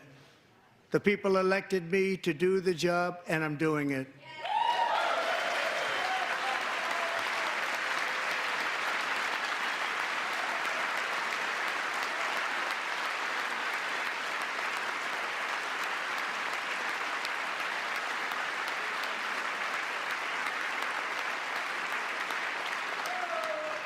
In fact, it has been stated by many that the first month of our presidency, it's our presidency, is the most successful in the history of our nation.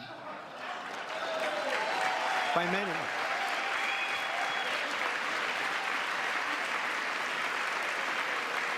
That's correct, amen. And what makes it even more impressive is that, do you know who number 2 is?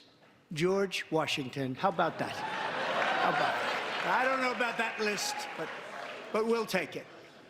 Within hours of taking the oath of office, I declared a national emergency on our southern border, and I deployed the U.S. military and Border Patrol to repel the invasion of our country. And what a job they've done.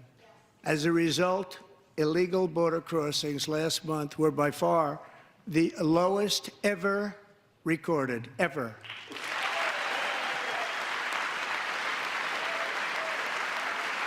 Thank you, Border Czar Thomas Homan. Thank you, DHS Secretary Kristi Noem and President Trump's administration for cracking down on the illegal criminals that are in this country. And they Get them all out. chose not to come. Much easier that way.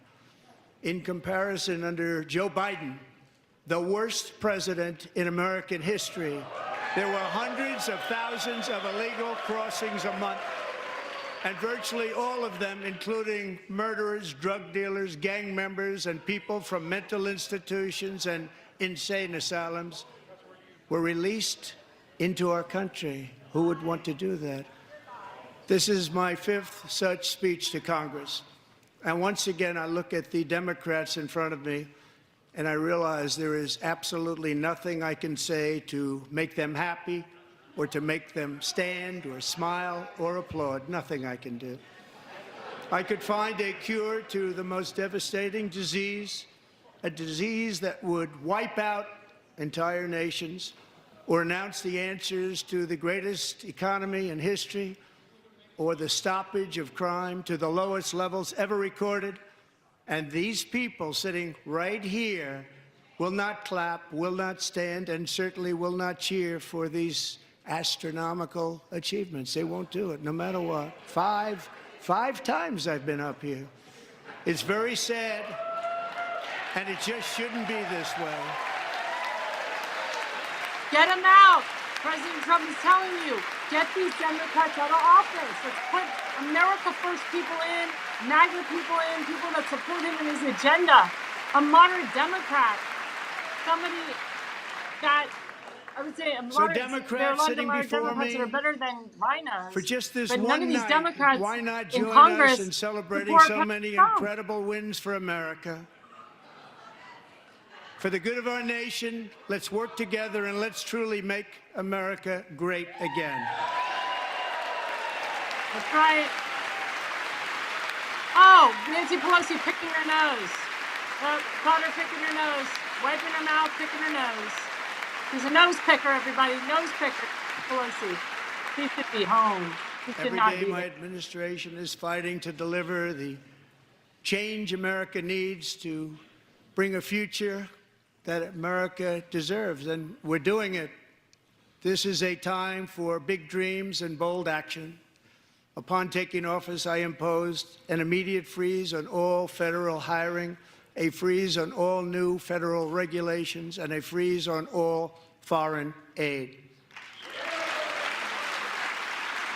Amen. Amen.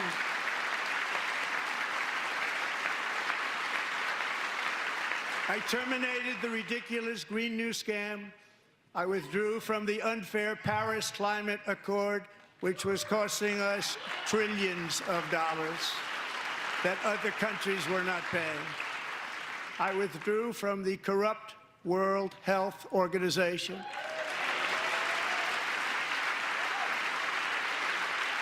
And I also withdrew from the anti-American UN Human Rights Council.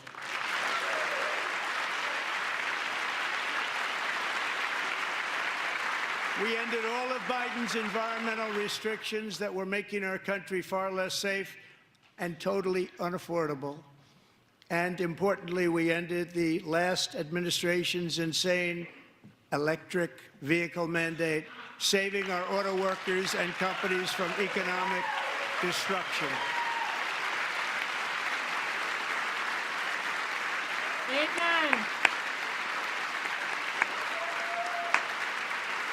Everything he's saying is true, To folks. unshackle Everything he's saying is our true. economy, I have directed that for every one new regulation, 10 old regulations must be eliminated, just like I did in my very successful first term.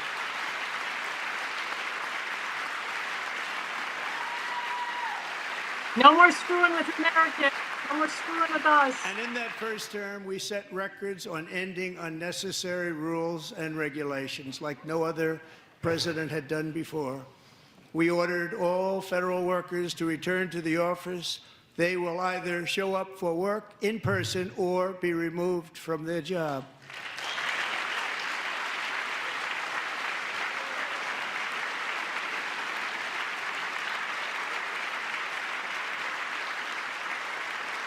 And we have ended weaponized government where, as an example, a sitting president is allowed to viciously prosecute his political opponent, like me.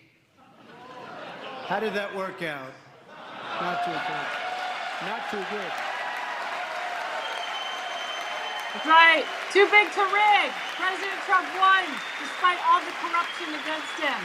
And we all know that the 2020 election was stolen from him. And I have stopped We all know all it. government censorship and brought back free speech in America. It's back. That's our First Amendment rights, everybody. You can thank Elon Musk for that as well. Elon Musk is all about freedom of speech. They hate censorship. And 2 days ago, I signed an order making English the official language of the United States of America. I think we're all happy about that. A lot of people didn't know that we didn't have an official language. Now English is the official language of I renamed America. the That's how it Gulf should of be. Mexico the Gulf of America. Let me tell you something. I'm so happy to be living in the Gulf of America. So happy. And likewise, I renamed, for a great president, William McKinley, Mount McKinley again.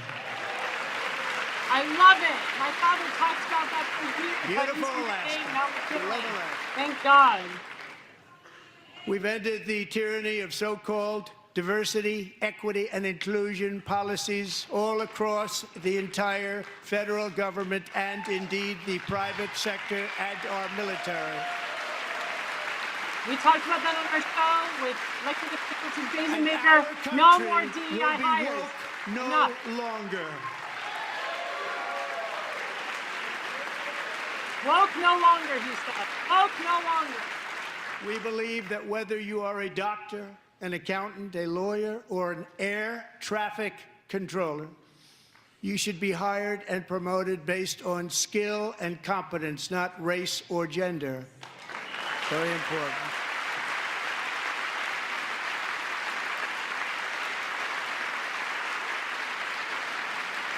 You should be hired based on merit. And the Supreme Court, in a brave and very powerful decision, has allowed us to do so. Thank you. Thank you very much. Thank you. We have removed the poison of critical race theory from our public schools, and I signed an order making it the official policy of the United States government that there are only two genders, male and female.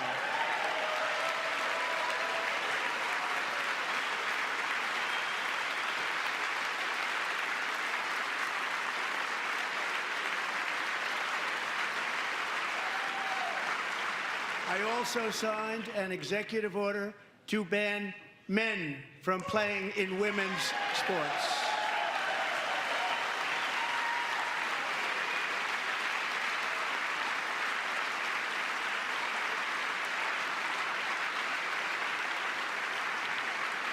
Three years ago, Peyton McNabb was an all-star high school athlete, one of the best, preparing for a future in college sports. But when her girls' volleyball match was invaded by a male, he smashed the ball so hard in Peyton's face, causing traumatic brain injury, partially paralyzing her right side and ending her athletic career. It was a shot like she's never seen before. She's never seen anything like it.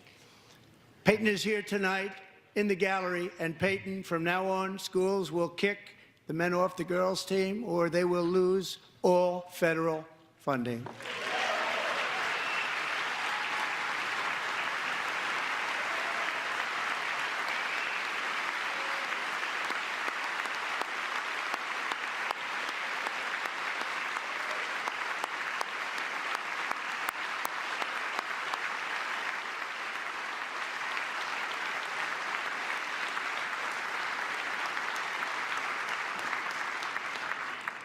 And if you really want to see numbers, just take a look at what happened in the women's boxing, weightlifting, track and field, swimming, or cycling, where a male recently finished a long-distance race 5 hours and 14 minutes ahead of a woman for a new record by 5 hours. Broke the record by 5 hours. It's demeaning for women, and it's very bad for our country. We're not going to put up with it any longer.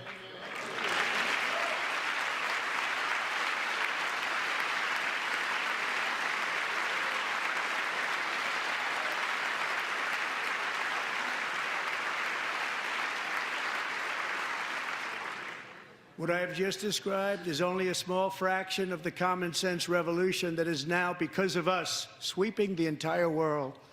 Common sense has become a common theme, and we will never go back. Never. Never going to let that happen. Among my very highest priorities is to rescue our economy and get dramatic and immediate relief to working families. As you know, we inherited from the last administration an economic catastrophe and an inflation nightmare. Their policies drove up energy prices, pushed up grocery costs, and drove the necessities of life out of reach for millions and millions of Americans. They've never had anything like it. We suffered the worst inflation in 48 years, but perhaps even in the history of our country. They're not sure. As president, I'm fighting every day to reverse this damage and make America affordable again.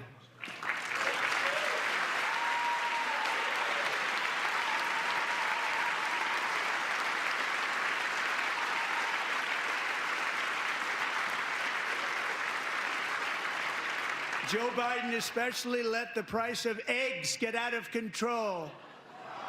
The egg price is out of control, and we're working hard to get it back down. Secretary, do a good job on that. You inherited a total mess from the previous administration.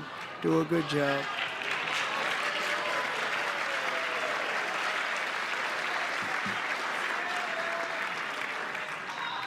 A major focus of our fight to defeat inflation is rapidly reducing the cost of energy.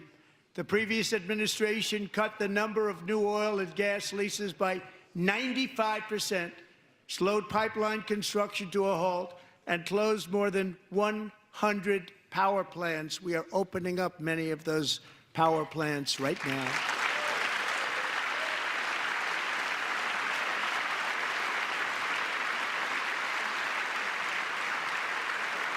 And frankly, we have never seen anything like it. That's why on my first day in office, I declared a national energy emergency. As you've heard me say many times, we have more liquid gold under our feet than any nation on earth, and by far. And now I fully authorize the most talented team ever assembled to go and get it. It's called Drill, Baby, Drill.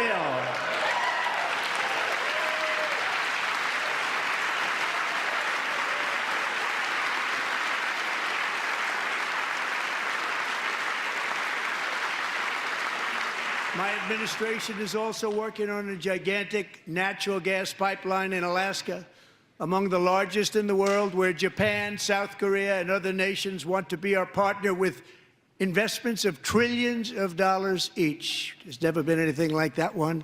It will be truly spectacular. It's all set to go. The permitting is gotten. And later this week, I will also take historic action to dramatically expand production of critical minerals and rare earths here in the USA.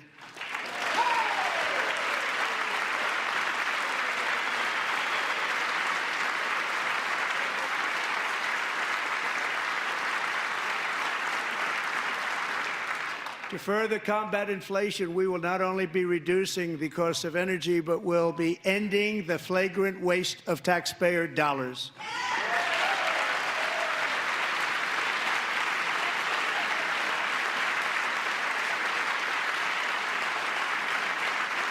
And to that end, I have created the brand new Department of Government Efficiency, DOGE. Perhaps you've heard of it. Perhaps.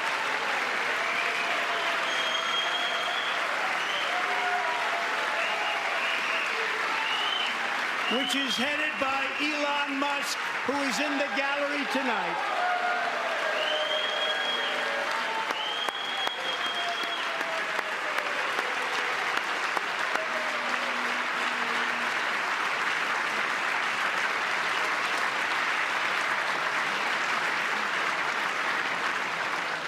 Thank you, Elon. He's working very hard. He didn't need this.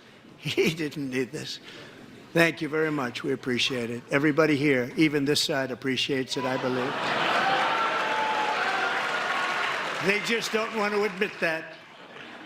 Just listen to some of the appalling waste we have already identified. $22 billion from HHS to provide free housing and cars for illegal aliens. $45 million for diversity, equity, and inclusion scholarships in Burma. $40 million to improve the social and economic inclusion of sedentary migrants. Nobody knows what that is. $8 million to promote LGBTQI+ in the African nation of Lesotho, which nobody has ever heard of. $60 million for indigenous peoples and Afro-Colombian empowerment in Central America. $60 million. $8 million for making mice transgender. This is real. $32 million for a left-wing propaganda operation in Moldova.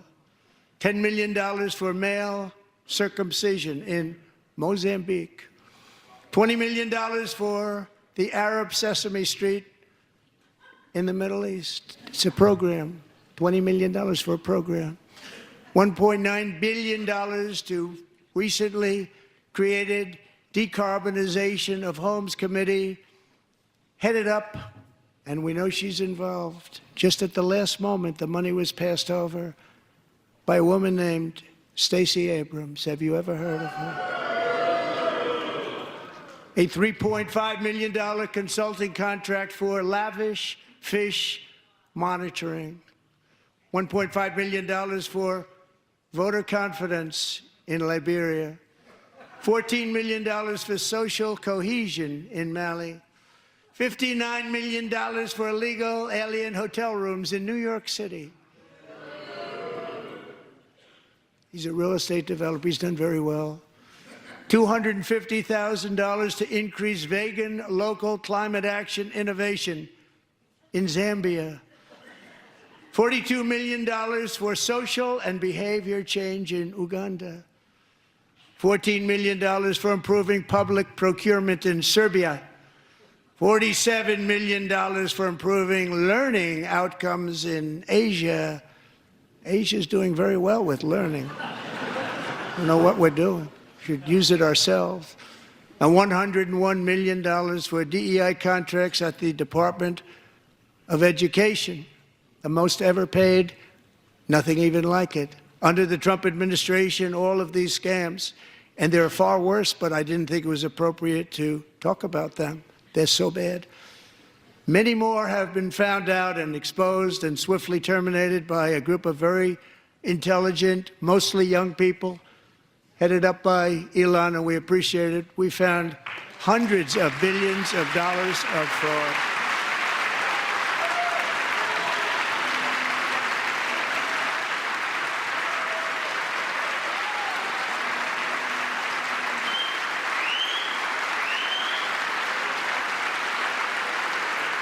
And we've taken back the money and reduced our debt to fight inflation and other things. Taken back a lot of that money. We got it just in time. This is just the beginning. The Government Accountability Office, a federal government office, has estimated annual fraud of over $500 billion in our nation, and we are working very hard to stop it. We're going to. We're also identifying shocking levels of incompetence and probable fraud in the Social Security program for our seniors, and that our seniors and people that we love rely on. Believe it or not, government databases list 4.7 million Social Security members from people aged 100 to 109 years old. It lists 3.6 million people from ages 110 to 119. I don't know any of them. I know some people that are rather elderly, but not quite that elderly. 3.47 million people from ages 120 to 129.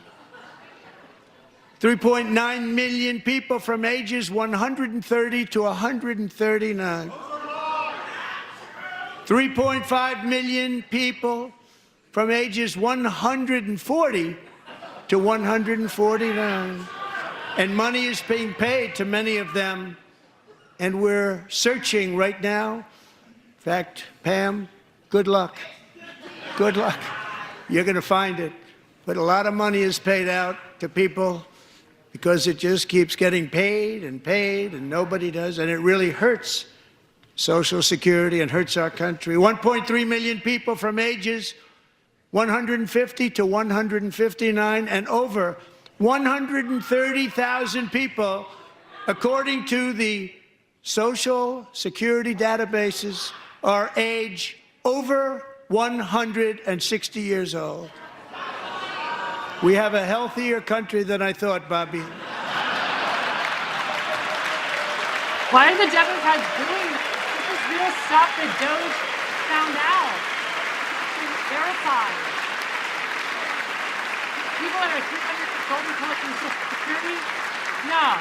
Including, to finish, 1,039 people between the ages of 220 and 229.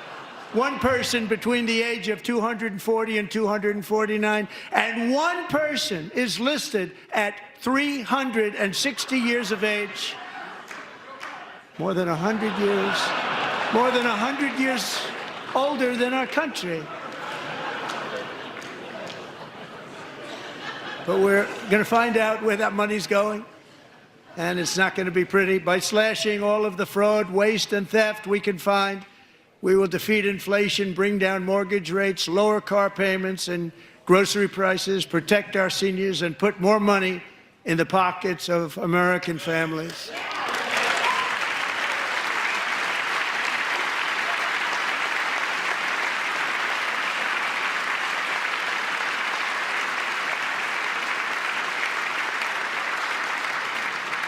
And today, interest rates took a beautiful drop, big, beautiful drop. It's about time. And in the near future, I want to do what has not been done in 24 years, balance the federal budget. We're going to balance it.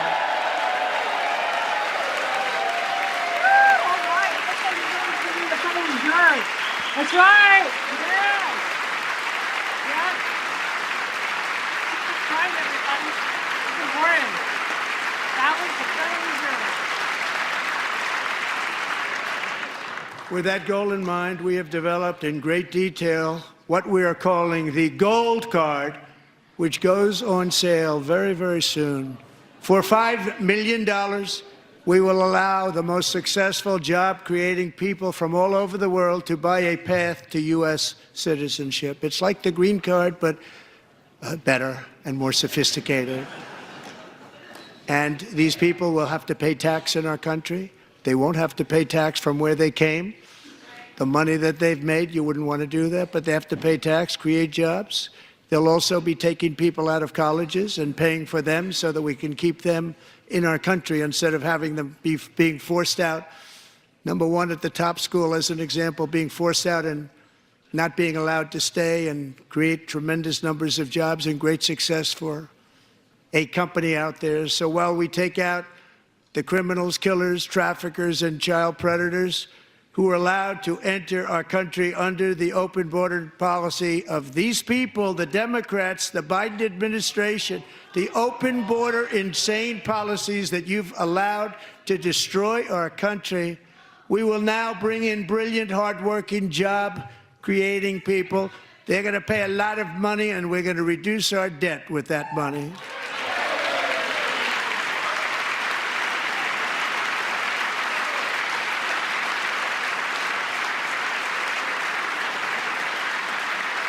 Americans have given us a mandate for bold and profound change. For nearly 100 years, the federal bureaucracy has grown until it has crushed our freedoms, ballooned our deficits, and held back America's potential in every possible way. The nation founded by pioneers and risk-takers now drowns under millions and millions of pages of regulations and debt.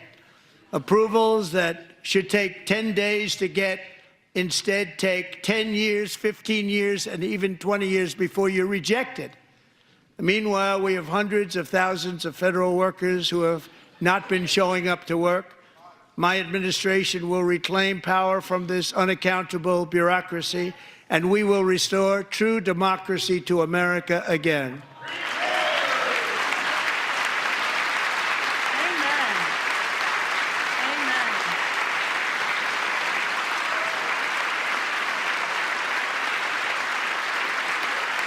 And any federal bureaucrat who resists this change will be removed from office immediately. Because we are draining the swamp. It's very simple. And the days of rule by unelected bureaucrats are over.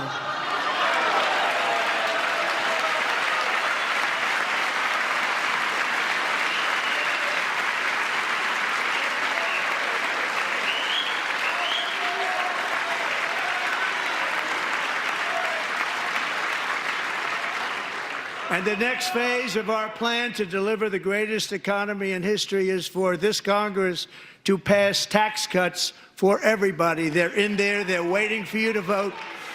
And I'm sure that the people on my right, I don't mean the Republican right, but my right here, I'm sure you're going to vote for those tax cuts, because otherwise I don't believe the people will ever vote you into office. So I'm doing you a big favor by telling you that. But I know this group is going to be voting for the tax.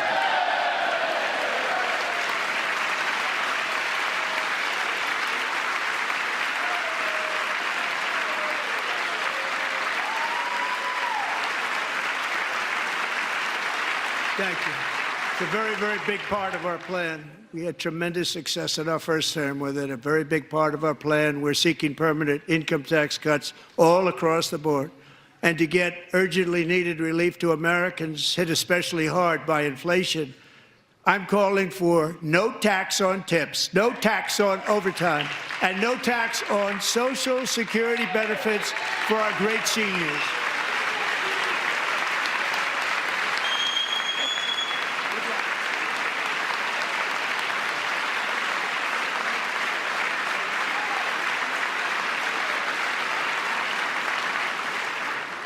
And I also want to make interest payments on car loans tax deductible, but only if the car is made in America.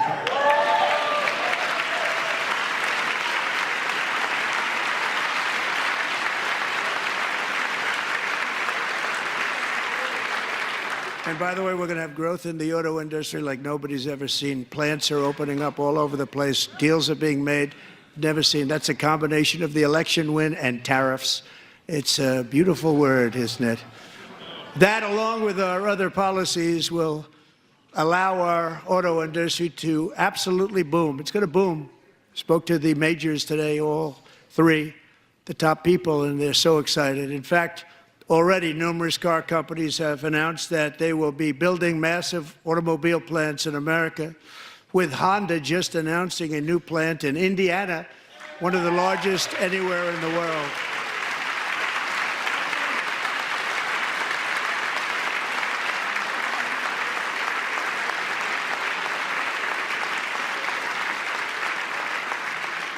And this has taken place since our great victory on November 5th, a date which will hopefully go down as one of the most important in the history of our country.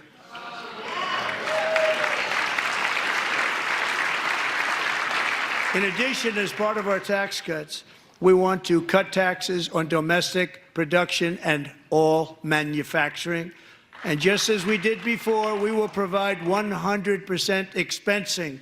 It will be retroactive to January 20th, 2025. And it was one of the main reasons why our tax cuts were so successful in our first term, giving us the most successful economy in the history of our country, first term. We had a great first term.